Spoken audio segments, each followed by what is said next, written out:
Hugh told me once after an interview here in New York that he'd been very fortunate to play his music all over the world. Quote, "I haven't played in places that are not interested in music or war-torn places, but music has taken me everywhere in the world."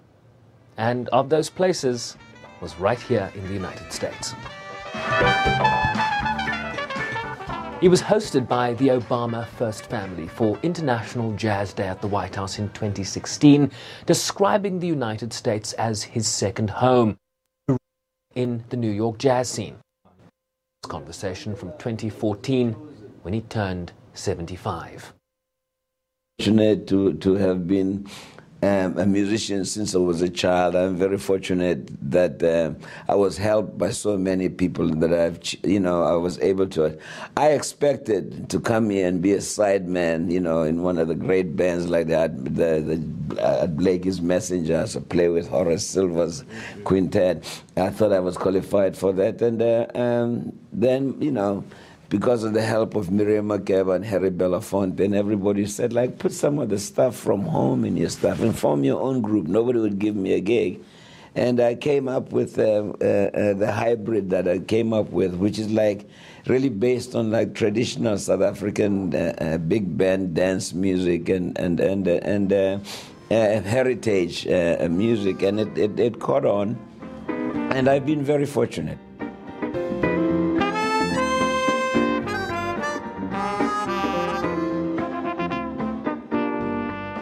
Many took to social media to share their thoughts. The Reverend Jesse Jackson Sr. called him a freedom fighter and a gifted musician. Angelique Kidjo said he was one of the first musicians to spread African music all over the world. Femi Kuti said he had good memories. While Paul Simon wrote that Hugh taught him more about South African culture and politics than anyone he'd ever met. Both humble and fun. He was forever young. He could fit in a community of senior people, amongst young people, and he just never failed to stick out and to be a bright spot in any gathering.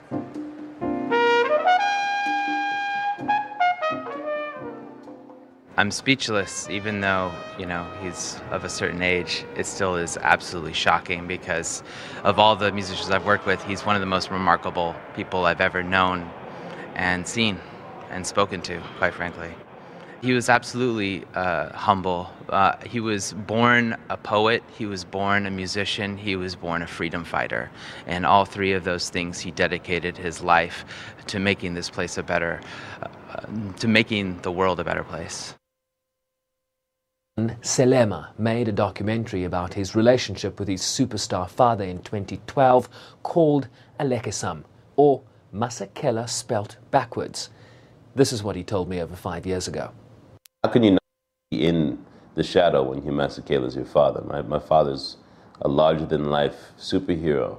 So I never was in a position where I felt like I could ever be bigger than his shadow, nor did I ever want to eclipse the shadow. You just learn how to function in the shadow, and you take pride in that you're in the shadow. Having traveled the world over, after decades of performance, his stories were always close to home. My favorite time with Mandela is that one day he said to me, "Hugh, do you nap?" And I said, "No, why?" He says, "Well, you're all over the world and all that, and you must consider napping. I'm saying this to you because I am one of the top experts in the world when it comes to napping." And I said, "Well, how do you qualify?" I said, "Let me tell you, for instance, you cannot lie down. That is not napping. That's sleeping. Is that a proper nap? You have to be sitting down, and you only realize that you've taken a nap when you wake up." That is a nap, my friend.